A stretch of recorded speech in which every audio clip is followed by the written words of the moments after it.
Tu es facilement remplaçable, fille. N'importe quel stagiaire pourrait faire ton travail. Les mots de mon patron, Robert Martinez, ont résonné dans la salle de réunion comme un coup de feu dans le silence. Il n'a même pas levé les yeux de ses papiers lorsqu'il a détruit 8 ans de ma carrière en une seule phrase. J'étais assis à cette table ovale en verre, entouré des autres chefs de projet, qui évitaient tous mon regard. La réunion portait sur l'optimisation des ressources humaines, une expression élégante utilisée dans le monde de l'entreprise pour licencier des gens. Mais cela ne me concernait pas. Du moins, cela ne devrait pas me concerner. Je m'appelle Phil Anderson. J'ai 42 ans et, jusqu'à il y a 5 minutes, je pensais être indispensable chez TechFlow Solutions. Pendant près d'une décennie, j'ai été celui qui sauvait tous les projets qui tournaient mal. Le spécialiste des systèmes que personne d'autre ne comprenait. Le solutionneur de problèmes qui travaillait tard lorsque les délais étaient serrés. Mais là, en ce mardi gris de novembre, Robert me regardait comme si je n'étais qu'un numéro dans un tableau. En fait, a-t-il poursuivi en feuilletant ses rapports sans intérêt, nous promouvons Danny Walsh à la tête de la division des systèmes critiques. Il a des idées nouvelles et une énergie juvénile. Danny Walsh, 26 ans, diplômé depuis 2 ans, et fils du plus gros client de l'entreprise. Le garçon qui arrivait à 10 heures du matin, partait à 5 heures pile, et dont la plus grande contribution technique jusqu'à présent avait été de suggérer que nous migrions tout vers le cloud, sans comprendre ce que cela signifiait. J'ai gardé une expression neutre, une compétence que j'ai développée après des années passées à gérer des clients frustrés et des délais impossibles. Je comprends. Et quelle sera ma nouvelle fonction? Vous continuerez évidemment à occuper le poste d'analyste senior. Danny aura besoin d'une personne expérimentée pour le guider pendant les premiers mois. Le guider. Traduction. Faire tout le travail pendant qu'il en récoltait les lauriers. Ce que Robert ne savait pas, c'est que j'étais arrivé à cette réunion en soupçonnant déjà ce qui allait se passer. La semaine précédente, j'avais remarqué que certaines réunions privées se déroulaient sans moi. Des emails concernant des projets que je coordonnais toujours, mais qui étaient désormais adressés à Danny. De petits signes qui, pris isolément, ne signifiaient rien. Mais ensemble, ils brossaient un tableau très clair. J'avais construit cette division à partir de zéro lorsque j'avais rejoint l'entreprise. À l'époque, les systèmes étaient chaotiques, serveurs obsolètes, code désorganisé, processus manuels qui prenaient des jours à être menés à bien. J'ai travaillé 60 heures par semaine pendant la première année, documentant tout, créant des automatisations, établissant des protocoles. J'ai transformé un département dysfonctionnel en une machine efficace qui traitait quotidiennement des millions de données sans faille. Chaque système critique de l'entreprise passait entre mes mains. Chaque processus automatisé portait mon empreinte. J'avais personnellement rédigé chaque protocole d'urgence. Je suis sûr que Danny s'en sortira très bien, ai-je dit avec un sourire qui n'atteignait pas mes yeux. Après tout, les systèmes fonctionnent parfaitement maintenant. Robert acquiesçait distraitement. Exactement. C'est pourquoi c'est le bon moment pour cette transition. Tu as fait un excellent travail en organisant tout, fille. Nous avons maintenant besoin d'une vision stratégique pour passer au niveau supérieur. Une vision stratégique. Comme si la gestion de systèmes critiques n'était qu'une question des idées novatrices, plutôt que d'années d'expérience technique et de connaissances approfondies de chaque composant. Je quittais la salle de réunion avec le sentiment familier d'avoir été parfaitement poli et complètement ignoré. Je me dirigeais vers ma voiture dans le parking, m'assis au volant et pris mon téléphone. 23 appels manqués. 15 SMS. 12 emails marqués comme urgents. Tous liés au même problème. Le serveur de données principal s'était bloqué pendant la réunion et personne ne savait comment le redémarrer sans perdre des informations critiques. J'ai regardé les messages avec un calme étrange. Danny était paniqué, Robert était furieux, et le service informatique admettait ne pas savoir par où commencer. C'est à ce moment-là, assis dans ma voiture alors que mon téléphone n'arrêtait pas de sonner, que j'ai pris une décision qui allait tout changer. Je n'allais pas démissionner dans un accès de colère. Je n'allais pas faire de scandale ou me plaindre d'une injustice. J'allais faire quelque chose de beaucoup plus efficace. J'allais suivre ma nouvelle description de poste exactement telle qu'elle était rédigée. Si vous aimez cette histoire d'un employé dévoué qui a découvert la véritable valeur de son travail, n'oubliez pas de vous abonner à la chaîne pour voir comment cette situation va se dérouler. Car ce que Robert et Danny ne savaient pas, c'est qu'il y a une énorme différence entre maintenir des systèmes en état de fonctionnement et comprendre pourquoi ils fonctionnent. Et ils étaient sur le point d'apprendre cette leçon de la manière la plus difficile qui soit. Pendant 8 ans, Robert Martinez s'est bâti une réputation de « celui qui faisait bouger les choses » chez TechFlow Solutions. À 45 ans, il avait cette confiance arrogante de quelqu'un qui n'avait jamais vraiment eu besoin de comprendre comment le travail était fait, mais seulement de savoir qui blâmer quand ça tournait mal. Robert m'a embauché peu après avoir pris la direction générale. À l'époque, il avait hérité d'un service informatique qui était littéralement en train de s'effondrer. 3 analystes avaient démissionné le même mois. Les serveurs plantaient chaque semaine et notre plus gros client menaçait de rompre son contrat en raison des pannes constantes. Je venais d'une petite entreprise où j'avais appris les systèmes à partir de zéro, en travaillant directement avec des codes et du matériel informatique. Alors que mes collègues se concentraient sur les certifications et le réseautage, je passais des nuits entières à comprendre chaque composant, chaque processus, chaque point de défaillance possible. Robert m'a offert le poste avec une promesse simple: résolvez ce problème et vous serez récompensé. Pendant les premiers mois, j'ai dormi plus souvent au bureau qu'à la maison. J'ai reconstruit chaque système, documenté chaque processus, créé des redondances pour éviter les défaillances critiques. En 6 mois, j'ai transformé le chaos en une opération qui fonctionnait comme une horloge suisse. La récompense de Robert? Ne plus jamais se demander comment ou pourquoi les choses fonctionnaient. Il partait simplement du principe qu'elles fonctionneraient toujours. Danny Walsh était tout ce que Robert admirait. Jeune, ambitieux et, surtout, fils de Gerald Walsh, propriétaire de Walsh Industries, notre client qui nous rapportait 8 millions de dollars par an. À 26 ans, Danny avait cette arrogance naturelle de ceux qui n'ont jamais eu à prouver leur valeur. Il avait obtenu un diplôme en administration avec des notes moyennes, passé 2 ans à se trouver en Europe, et avait maintenant besoin d'un emploi qui justifie l'investissement de son père dans son éducation. Pendant les 3 mois où Danny a stagé chez nous avant sa promotion, j'ai observé son approche du travail.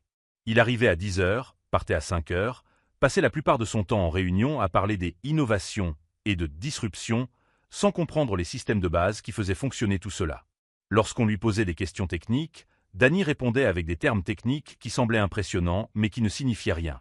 Nous devons migrer vers une architecture plus agile dans le cloud, disait-il, sans savoir que nos systèmes critiques nécessitaient des serveurs physiques pour des raisons de sécurité et de conformité. Mais Robert était ébloui. Danny représentait tout ce dont il pensait que l'entreprise avait besoin. Une énergie juvénile, des relations familiales et surtout la confirmation que ses décisions administratives étaient visionnaires. Ce qu'aucun d'eux ne comprenait, c'est que ma fonction réelle dans l'entreprise allait bien au-delà de la description officielle sur le papier. Officiellement, j'étais analyste système senior, un titre qui suggérait des responsabilités limitées et bien définies. En réalité, j'étais le gardien institutionnel de chaque processus critique de l'entreprise. Je connaissais chaque serveur par son nom, chaque code par son histoire, chaque protocole d'urgence, car je les avais moi-même créés. Lorsque le système de sauvegarde tombait en panne à 3 heures du matin, c'était mon téléphone qui sonnait. Lorsqu'un client important avait une demande urgente qui nécessitait des changements dans les protocoles, j'étais disponible pour les mettre en œuvre. Lorsque nos concurrents tentaient des attaques par déni de service, je coordonnais la réponse.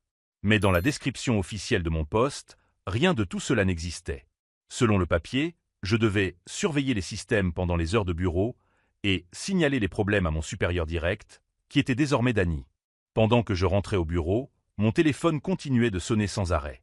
Les messages devenaient de plus en plus désespérés. « Fille, où es-tu? Tout le système est en panne. » Danny, premier message. « Urgence. Les clients ne peuvent pas accéder à leurs données. J'ai besoin de toi maintenant. » Robert, en majuscule. « Mec, Danny est complètement paniqué. Il ne sait même pas comment allumer les serveurs de secours. Reviens ici. Marcus, du service informatique. Je suis arrivé au bureau à 14h15, exactement à l'heure prévue. Le chaos régnait. Danny courait entre les bureaux avec une expression de panique à peine dissimulée, Robert criait au téléphone avec les clients et l'équipe informatique me regardait comme si j'étais un héros revenant de la guerre. Dieu merci. Danny a pratiquement crié quand il m'a vu. « Où étiez-vous? Nous avons essayé de vous appeler des milliers de fois. » Je déjeunais, ai-je répondu calmement en accrochant ma veste à ma chaise. Je suis revenu à l'heure normale. Quel est le problème? Le problème, comme je le savais déjà, était que le serveur principal avait été surchargé pendant une routine de sauvegarde automatique que j'avais programmée il y a des années. C'était un bug connu qui se produisait environ tous les 6 mois, toujours résoluble en 15 minutes si vous saviez quel protocole suivre. Le protocole était documenté à la page 142 du manuel que j'avais créé. Le même manuel que personne n'avait jamais lu en entier.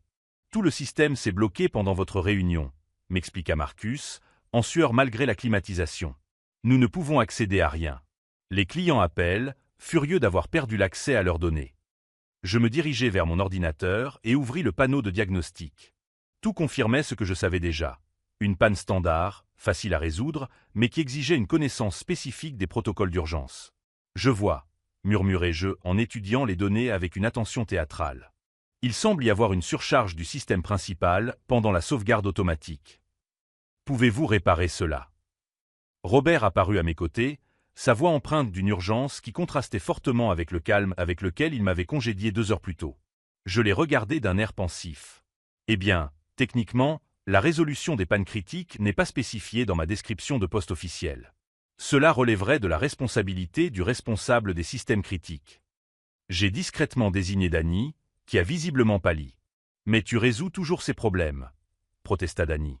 Dans le passé, je prenais des initiatives qui dépassaient mes responsabilités officielles, expliquai-je patiemment.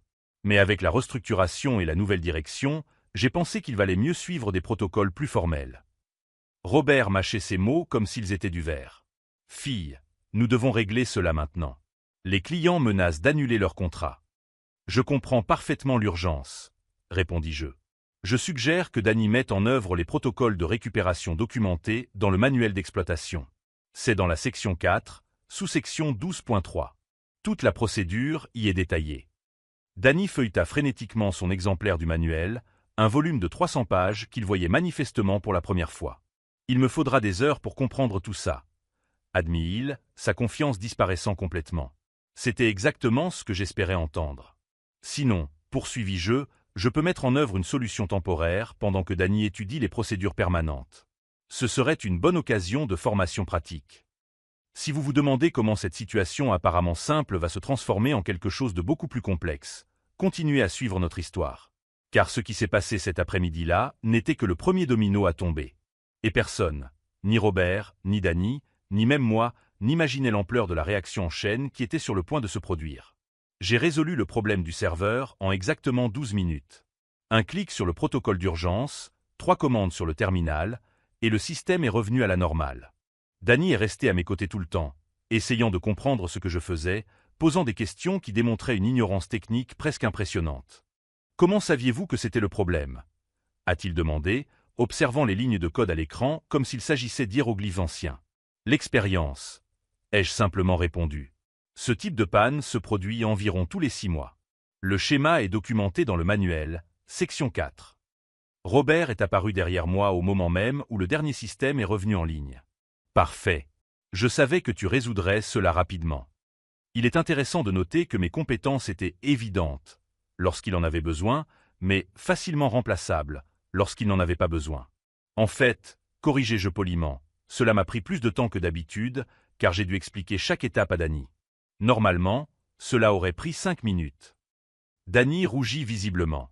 Au cours des jours suivants, j'ai observé avec une fascination clinique comment ma nouvelle approche révélait la véritable structure de dépendance de l'entreprise. Le mercredi, je suis arrivé à 9 heures pile, pas une minute avant. J'ai trouvé cet email urgent de Danny, tous envoyés à 7 heures du matin, demandant des éclaircissements sur des processus de base que tout responsable informatique devrait connaître. Fille. Danny a pratiquement couru jusqu'à mon bureau. J'ai besoin de savoir de toute urgence comment accéder aux journaux de sauvegarde du mois dernier. Le client Morrison remet en question des incohérences dans les données.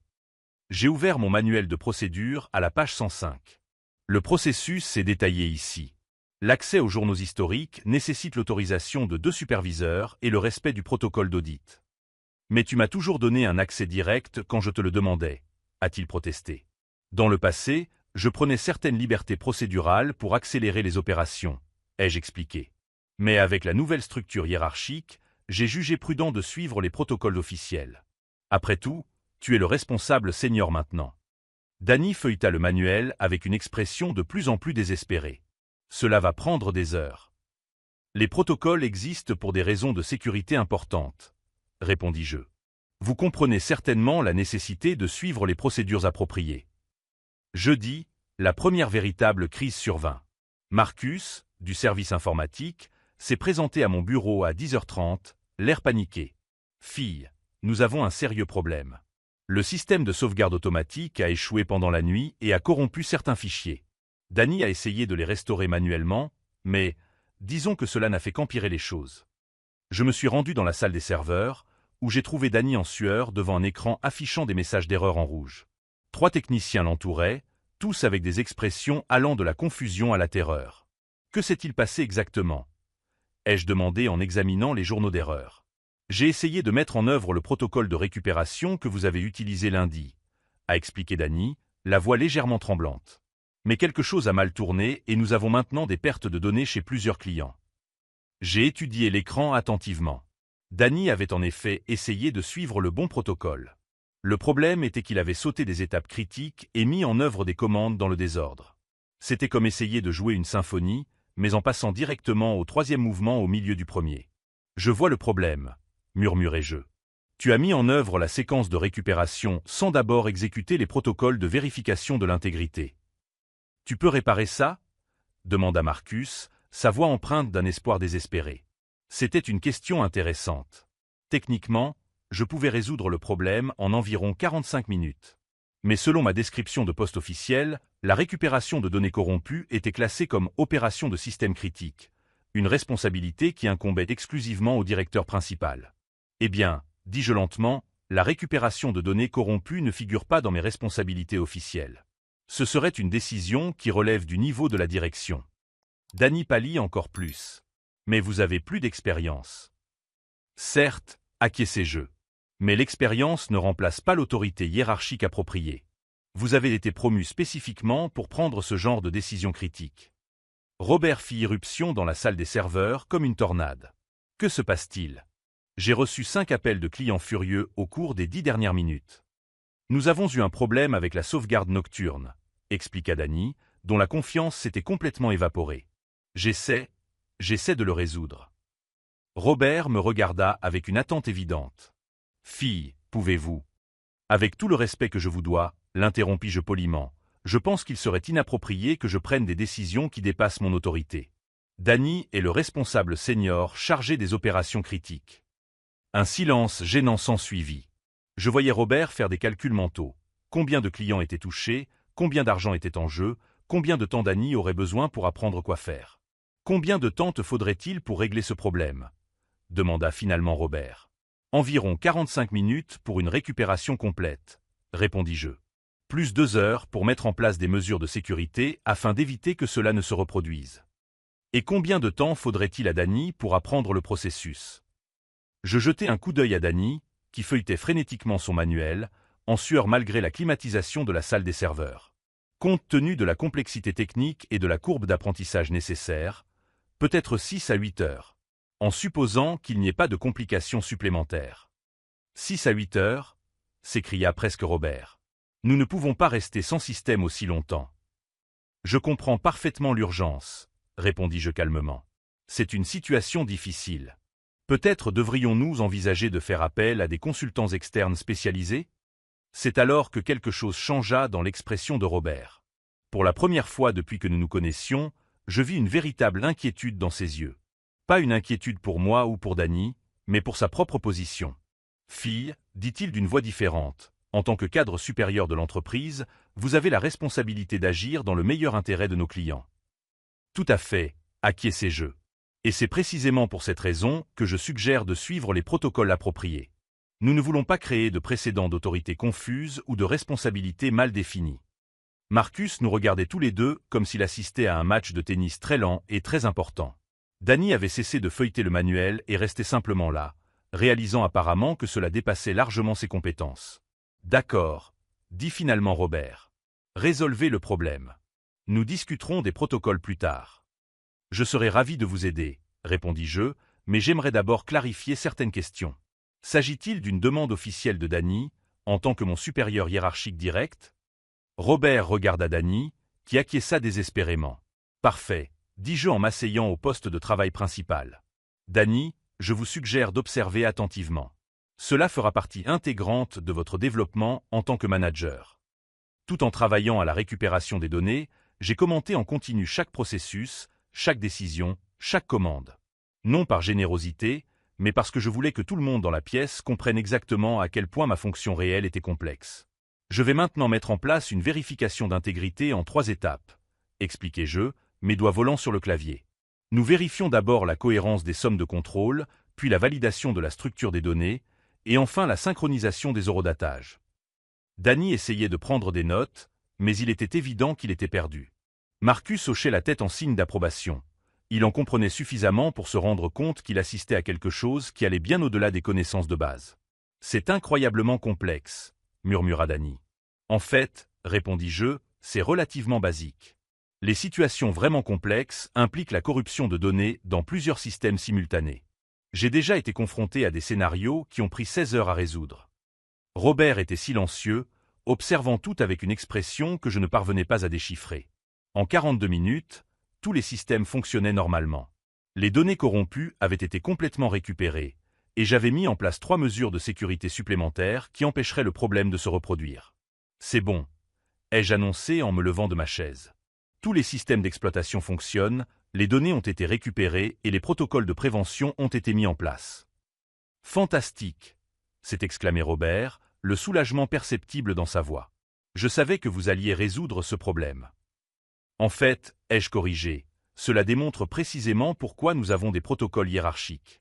Danny a désormais une expérience pratique de la récupération de données, ce qui sera précieux pour son développement professionnel. Danny ne semblait pas particulièrement reconnaissant pour cette opportunité d'apprentissage. Le vendredi est arrivé avec une réunion d'urgence. À 8h30, j'ai reçu un email de Robert, réunion obligatoire à 9h. Salle de conférence principale. Objet, restructuration du département. Je suis arrivé à 9h pile et j'ai trouvé Robert, Danny et 3 personnes que je ne reconnaissais pas, probablement venues du siège social. Tout le monde semblait tendu. « Fille », a commencé Robert sans préambule, nous avons eu une semaine difficile. Certains problèmes opérationnels nous ont amenés à repenser notre approche départementale.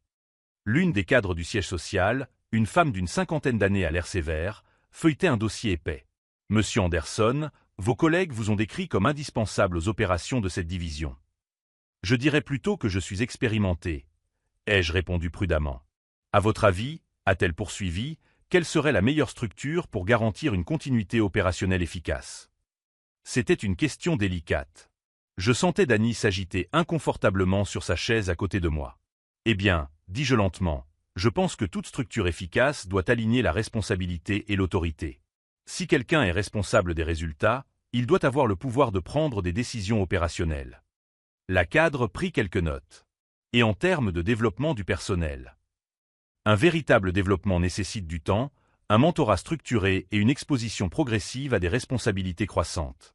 On ne peut pas simplement placer quelqu'un à un poste avancé et s'attendre à ce qu'il soit immédiatement compétent. » Robert était visiblement mal à l'aise. « Monsieur Anderson, » dit finalement la cadre, « nous aimerions vous offrir le poste de directeur des opérations techniques, directement rattaché au siège social. Cela inclurait l'autorité complète sur tous les systèmes critiques et la responsabilité du développement du personnel. » Cette histoire de réunion d'optimisation, mardi semblait s'être déroulée il y a des mois, et non quelques jours. « C'est une offre intéressante, » répondis-je. « Puis-je avoir un peu de temps pour y réfléchir ?»« Bien sûr. Mais nous avons besoin d'une réponse d'ici lundi. » Je suis sorti de cette réunion avec un étrange sentiment de satisfaction. Ce n'était pas vraiment un triomphe. C'était plutôt la confirmation de quelque chose que j'avais toujours su, mais que personne d'autre n'avait remarqué jusqu'à présent. Dans le parking, alors que je me dirigeais vers ma voiture, mon téléphone a sonné. C'était mon frère Tom, qui travaillait dans une société de conseil technique. « Fille, comment ça va au travail ? » « C'est intéressant que tu me poses la question, » ai-je répondu. « Je viens de recevoir une offre de promotion. » « Vraiment ? Il était temps. Ce chef idiot a enfin reconnu ta valeur ? » J'ai ri malgré tout. En quelque sorte. Mais j'envisage d'autres options également. Quel genre d'options ? Je me suis assis dans la voiture, mais je n'ai pas démarré tout de suite. Tom, tu as toujours des contacts dans cette société de conseil à Seattle ? Celle qui paie 60% au-dessus du salaire moyen du marché ? Il y a eu un silence. Pourquoi tu me demandes ça ? Parce qu'il est peut-être temps que je découvre ma vraie valeur sur le marché. Si vous voulez savoir si Fille va accepter la promotion ou s'il va prendre une décision qui va complètement changer la donne, continuez à suivre notre histoire. Car la véritable vengeance n'avait même pas encore commencé. Et quand elle commencerait, personne, ni Robert, ni Danny, ni même la maison mère, ne serait prêt à affronter les conséquences de ce qu'ils avaient mis en branle. Pendant le week-end, j'ai fait quelque chose que je n'avais pas fait depuis des années. Je me suis complètement déconnecté du travail. Je n'ai vérifié aucun email, je n'ai répondu à aucun appel, je n'ai pensé à aucun système ou protocole. Au lieu de cela, Je me suis assis sur la terrasse avec une tasse de café et j'ai commencé à dresser une liste. Pas une liste de tâches ou de responsabilités professionnelles. Une liste de tout ce que j'avais sacrifié au cours des 8 dernières années au nom de la loyauté envers l'entreprise. Des vacances perdues parce qu'un système était tombé en panne. Des week-ends gâchés par des urgences qui auraient pu attendre le lundi. Des dîners annulés parce que Robert avait besoin de rapports pour des réunions auxquelles il ne participait pas toujours. La liste a rempli 3 pages. À la 2e page, j'ai commencé une nouvelle liste. Toutes les fois où mon expertise avait sauvé l'entreprise de crise réelle. L'attaque par ransomware de 2020 qui a bloqué nos systèmes pendant 6 heures jusqu'à ce que je découvre une vulnérabilité dans le malware lui-même. La panne matérielle qui a failli nous coûter notre contrat avec Morrison Industries. Le bug dans le code hérité qui aurait corrompu 3 ans de données clients. Également 3 pages. Dans la 3e liste, j'ai noté tous les moments où Robert s'était attribué le mérite de solutions que j'avais mises en œuvre. Les présentations au siège où il expliquait ses innovations technologiques à l'aide de diapositives que j'avais préparées. Les réunions avec les clients où il parlait de son équipe technique comme si elle était le cerveau derrière les opérations. 4 pages. Dimanche soir, j'ai appelé mon frère Tom. Fille, comment s'est passé ton week-end? Tu as pu te détendre un peu? En fait, j'ai passé mon temps à faire un audit personnel. Ai-je répondu. Tom, tu as toujours des contacts chez Pacific Northwest Tech Solutions? Il y a eu un silence. Bien sûr. Pourquoi tu me demandes ça?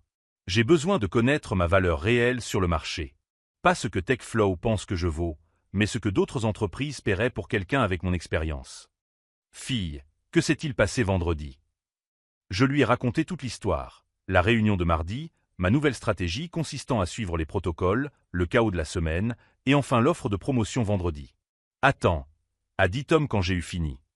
Ils t'ont offert exactement ce que tu voulais après une semaine où tu as suivi ta description de poste à la lettre?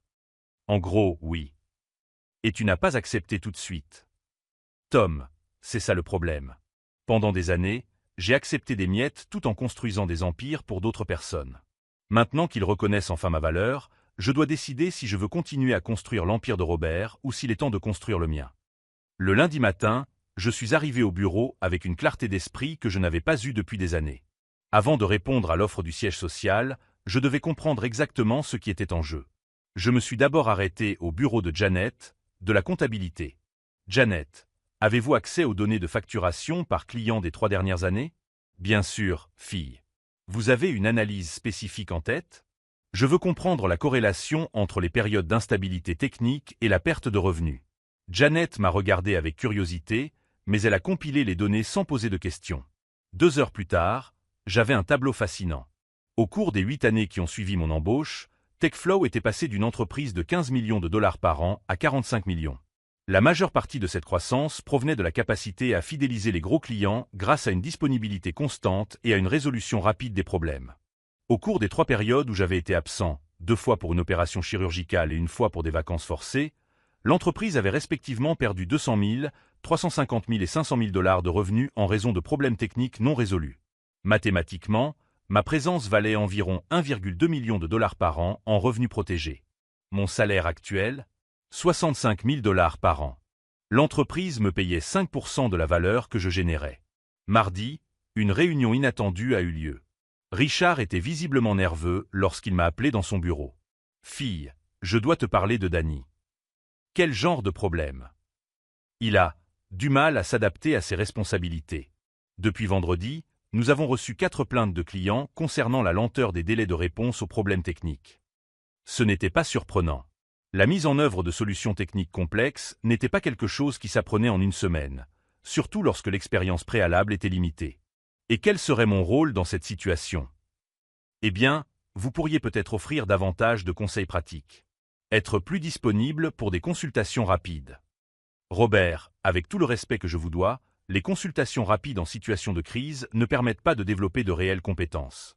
Si Danny doit diriger les opérations techniques, il a besoin d'une formation structurée, pas de solution d'urgence.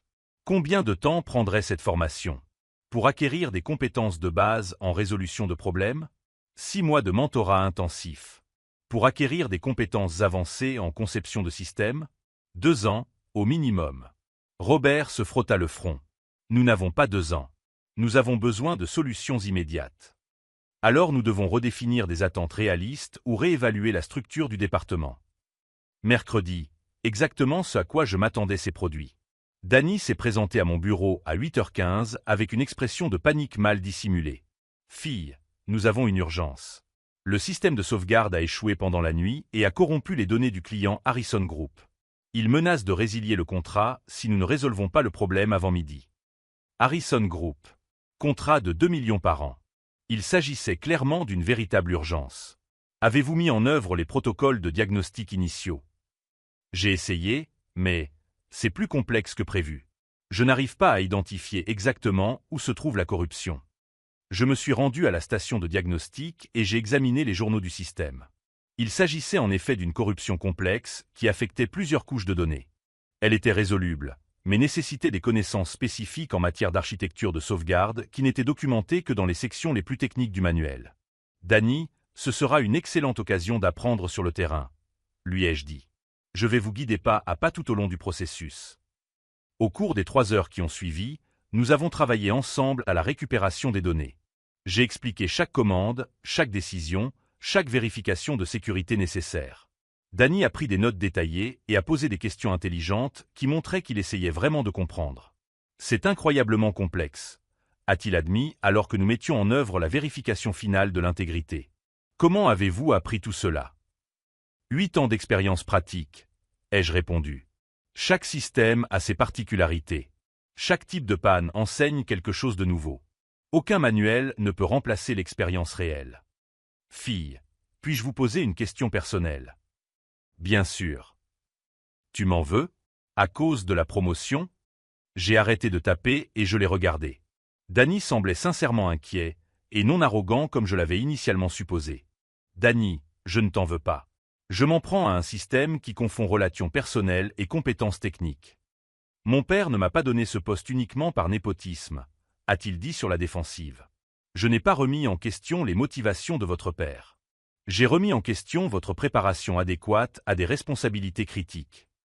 Et si j'arrive à progresser rapidement? Si je prouve que je suis capable d'apprendre? Si vous êtes prêt à investir le temps et les efforts nécessaires, je peux vous enseigner tout ce que je sais sur ces systèmes. Mais le véritable développement prend du temps. À ce moment-là, mon téléphone a sonné. C'était un numéro que je ne reconnaissais pas. Fille Anderson? Oui. C'est David Chen, de Quantum Systems Seattle. Tom Anderson m'a donné vos coordonnées. Nous avons un poste de directeur des opérations techniques qui pourrait vous intéresser. J'ai regardé Danny, qui écoutait clairement la moitié de la conversation. Puis-je vous rappeler dans 1 heure? Ai-je demandé. Bien sûr. Mes filles, notre offre est compétitive. 120 000 de base, plus des primes de performance, un ensemble complet d'avantages sociaux et des options sur action. Presque le double de mon salaire actuel. J'ai raccroché et je me suis remis au travail de récupération des données. Danny était silencieux, digérant ce qu'il venait d'entendre. Vous envisagez d'autres offres? A-t-il finalement demandé. J'évalue toutes mes options. Et si je parvenais à convaincre mon père et Robert de te donner plus d'autorité, plus de salaire? Tu resterais et tu me formerais correctement? C'était une question intéressante. Danny n'essayait pas de me manipuler ou d'utiliser ses relations politiques. Il reconnaissait ses limites actuelles et proposait une solution sincère. Danny, j'apprécie ton honnêteté. Mais ce n'est pas une décision que tu peux prendre seul. Mais tu y réfléchirais? Si les conditions étaient réunies? Nous avons terminé la récupération des données du Harrison Group à 11h45, 15 minutes avant l'échéance. Danny avait participé activement à chaque étape et démontré une réelle capacité d'apprentissage. Pendant qu'il appelait le Harrison Group pour confirmer que le système était opérationnel, j'ai réfléchi à notre conversation. Il y avait peut-être une 3e option que je n'avais pas envisagée au départ. Non seulement accepter la promotion chez TechFlow ou partir chez Quantum Systems, mais utiliser ma position actuelle comme tremplin vers quelque chose de plus grand. Si vous êtes impatient de découvrir comment Phi va utiliser son nouveau levier pour transformer une simple décision de carrière en quelque chose de beaucoup plus grand, continuez à suivre notre histoire. Le jeudi, une réunion allait tout changer. À 14h, j'ai reçu un email de Byron, du siège social. Réunion urgente à 15h30. Salle de conférence principale. Objet. Proposition de restructuration départementale. Il était temps de découvrir si ma semaine passée à suivre les protocoles avait enseigné les bonnes leçons aux bonnes personnes. car ce qui allait se passer lors de cette réunion ne concernait pas seulement ma promotion ou mon salaire. Il s'agissait de redéfinir complètement la manière dont une entreprise de 45 millions de dollars gérait ses fonctions les plus critiques. Et cette fois-ci, je ne serai pas seulement l'expert technique invisible. Je serai l'architecte d'une transformation à laquelle personne, ni Robert, ni Danny, ni même le siège social, n'était préparé à faire face. La réunion de 15h30 était prévue depuis 2 heures, mais je suis arrivé 15 minutes plus tôt. Non pas par impatience, mais parce que je voulais observer comment chaque personne entrerait dans la salle, comment elle se positionnerait, quelles expressions elle afficherait. Byron, du siège social, était là, ainsi que la sévère cadre de 50 ans qui m'avait offert la promotion vendredi dernier.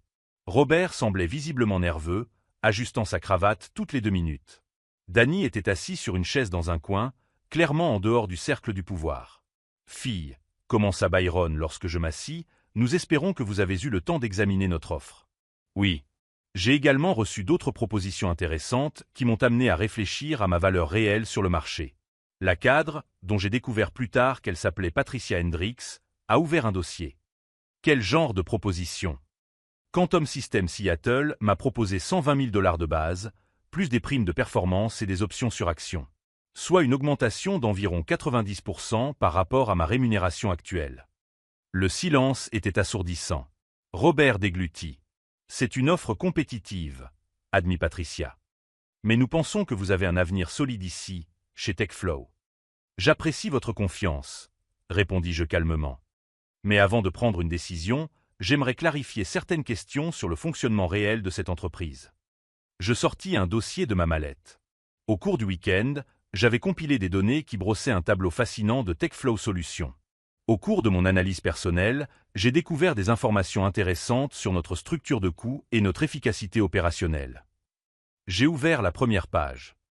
Au cours des 8 dernières années, l'entreprise est passée de 15 à 45 millions de dollars de chiffre d'affaires annuel. Pendant cette période, les problèmes techniques ont coûté en moyenne 250 000 $ par an en perte de clients et en retouches. Patricia a pris des notes. Des chiffres raisonnables pour une entreprise en pleine croissance. C'est vrai.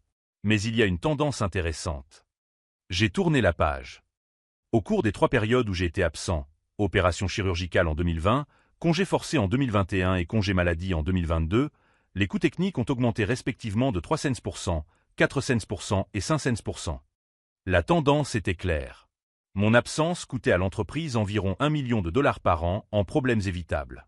Cela suggère, ai-je poursuivi, que ma contribution réelle à l'entreprise est nettement supérieure à ce que reflète ma rémunération actuelle. Robert a finalement retrouvé sa voix.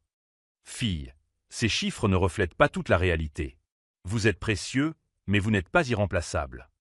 C'est alors que j'ai décidé de jouer ma carte la plus forte. Robert, vous avez tout à fait raison. Je ne suis pas irremplaçable. En fait, au cours des 2 dernières semaines, j'ai documenté exactement ce qui serait nécessaire pour me remplacer de manière adéquate. J'ai posé un deuxième document sur la table. Compte tenu de la complexité technique des systèmes que je gère, l'entreprise devrait embaucher 2 spécialistes seniors, l'un en architecture des systèmes et l'autre en récupération des données critiques. Le salaire moyen sur le marché pour ces professionnels est de 85 000 $ chacun. Patricia a rapidement fait le calcul. 170 000 $ pour 2 employés contre 120 000 $ pour vous. D'un point de vue économique, vous seriez toujours plus efficace. C'est exact. Mais il y a un autre problème. Je suis passé à la page suivante. Ces 2 spécialistes auraient besoin d'environ 18 mois pour se familiariser complètement avec nos systèmes personnalisés. Pendant cette période, l'entreprise devrait faire face à des coûts de formation, à des inefficacités opérationnelles et à un risque élevé de problèmes critiques. J'ai fait une pause pour laisser les chiffres faire leur effet. Estimation prudente, 2 millions de dollars en coûts directs et indirects de transition. Le silence dans la pièce était pesant. Robert était clairement en train de faire des calculs mentaux désespérés. De plus, ai-je poursuivi, j'ai découvert que mon départ déclencherait certaines clauses dans les contrats de nos 3 plus gros clients. Des clauses liées à la continuité du personnel technique spécialisé. Patricia a brusquement relevé la tête. Quel genre de clauses? Harrison Group, Morrison Industries et Cascade Logistique, qui représentent ensemble 22 millions de dollars de chiffre d'affaires annuel, ont le droit de renégocier les conditions contractuelles en cas de changements importants au sein de l'équipe technique principale. C'était une bombe que j'avais découverte en revoyant d'anciens contrats pendant le week-end. Des clauses que Robert n'avait apparemment jamais lues en entier. En substance, expliquai-je, mon départ pourrait entraîner une perte pouvant atteindre 40% du chiffre d'affaires annuel de l'entreprise. Robert était maintenant visiblement pâle. Fille, ces clauses sont théoriquement applicables, mais je doute que les clients. En fait, l'interrompis-je doucement, j'ai discuté de manière informelle avec les représentants des 3 clients ce matin. C'est à ce moment-là que Robert comprit pleinement la situation dans laquelle il se trouvait. Pendant des années, il avait supposé que j'étais simplement un employé compétent mais facilement remplaçable. En réalité, j'étais devenu structurellement indispensable au fonctionnement de l'entreprise. « Que proposez-vous » demanda Patricia, sa voix empreinte d'un respect qui n'était pas présent au début de la réunion. « Je propose une restructuration qui profitera à la fois à ma carrière et à la stabilité opérationnelle de TechFlow. » Je sortis mon document final de mon dossier. Poste de directeur de la technologie, relevant directement du siège social. Autorité totale sur tous les systèmes critiques, recrutement du personnel technique et protocole opérationnel. Salaire de base de 110 000, plus participation aux bénéfices basés sur l'efficacité opérationnelle. Patricia a étudié la proposition. Et Danny? J'ai regardé Danny, qui avait observé toute la présentation en silence. Au cours de notre collaboration mercredi, il avait démontré une réelle capacité d'apprentissage, une volonté de travailler. Danny serait promu au poste de directeur des opérations techniques juniors, sous ma supervision directe. Programme de développement de 2 ans avec des responsabilités croissantes basées sur les compétences démontrées. Danny acquiesça avec gratitude. C'était une réelle opportunité d'évolution, et pas seulement un poste obtenu grâce à des relations familiales. Et Robert ? Demanda Byron. Robert serait transféré au développement commercial stratégique, où il se concentrerait sur l'acquisition de nouveaux clients et de partenariats. Ses compétences relationnelles seraient mieux mises à profit à l'extérieur. C'était une promotion latérale élégante. Robert conservait son prestige et son salaire, mais sans autorité sur des opérations techniques qu'il ne comprenait pas. Patricia ferma le dossier. Nous devons en discuter avec le conseil d'administration, mais la proposition est intéressante. Une question. Pourquoi ne pas simplement accepter l'offre de Seattle? C'était la question que j'attendais. Parce que j'ai construit quelque chose ici pendant 8 ans. Des systèmes, des processus, des relations avec les clients. Partir signifierait voir tout cela s'effondrer, ce qui nuirait aux personnes qui font confiance à mon travail. Je me suis arrêté un instant. Mais aussi parce que, pour la première fois, je vois une réelle opportunité de transformer le fonctionnement de cette entreprise. Il ne s'agit pas seulement de maintenir les systèmes en état de marche, mais de construire une structure qui développe les talents et récompense les compétences de manière adéquate. Byron et Patricia ont échangé des regards significatifs. « Fille, » a finalement dit Byron, « votre analyse de la situation est éclairante. Nous allons évaluer votre proposition et vous donner une réponse d'ici demain matin. » Alors que tout le monde se levait, Robert s'est approché de moi. « Fille, je n'avais pas réalisé l'étendue de vos contributions. Je vous présente mes excuses pour la façon dont j'ai géré cette situation. » Je l'ai regardé sans malice. « Robert, vous êtes bon dans ce que vous faites. Les relations, la vision stratégique, les présentations. Le problème, c'est que vous avez essayé de gérer des domaines techniques que vous n'avez jamais étudiés de manière adéquate. Vous me donneriez une deuxième chance de faire les choses correctement. Si la direction approuve la restructuration, nous aurons l'occasion de travailler ensemble de manière plus efficace. Chacun se concentrant sur ses véritables points forts. Je suis sorti de cette réunion avec un étrange sentiment d'accomplissement. Je n'avais crié, humilié ou exigé de vengeance dramatique. J'avais simplement démontré ma valeur de manière si claire et objective qu'il était impossible de l'ignorer. Ce soir-là, alors que je dînais tranquillement chez moi, mon téléphone a sonné. C'était Danny. « Fille, je voulais te remercier d'avoir inclus mon développement dans la proposition. Et je m'excuse de ne pas avoir remis en question la promotion initiale. Je savais que je n'étais pas prêt. Danny, tu as un réel potentiel. Tu avais juste besoin de la bonne opportunité pour te développer correctement. Si la maison mère approuve ta proposition, je te promets que je travaillerai dur pour mériter ce poste. » Je n'en doute pas. Le lendemain matin, à 8h15, j'ai reçu un appel de Patricia. « Fille, le conseil a approuvé votre proposition dans son intégralité. Quand pouvez-vous officiellement commencer ?» J'ai souri en regardant par la fenêtre de mon appartement.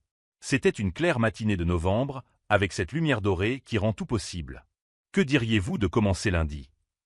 Mais la véritable surprise était encore à venir.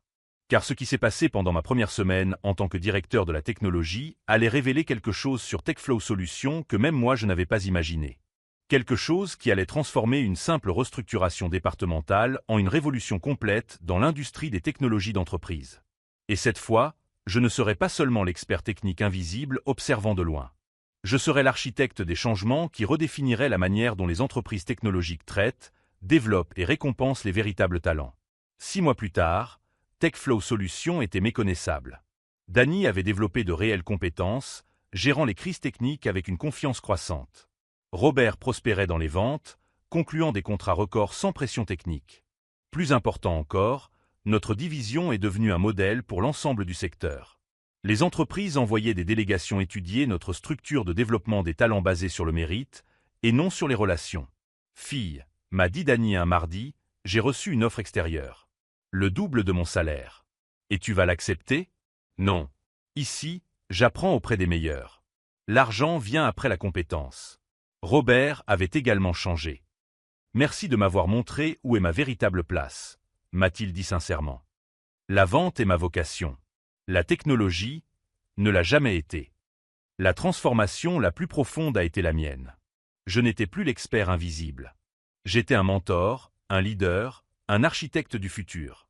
Chaque employé que je formais, chaque système que j'optimais, chaque talent qui s'épanouissait validait des années de patience. Si cette histoire de reconnaissance tardive et de transformation organisationnelle vous a touché, abonnez-vous à la chaîne pour découvrir comment de petites décisions peuvent générer des révolutions complètes. La dernière fois que j'ai rencontré Robert, il fêtait son 3e prix de vente consécutif. Vous m'avez sauvé, a-t-il admis. Moi, je construisais l'avenir que j'avais toujours imaginé, où la compétence détermine la position et non la politique.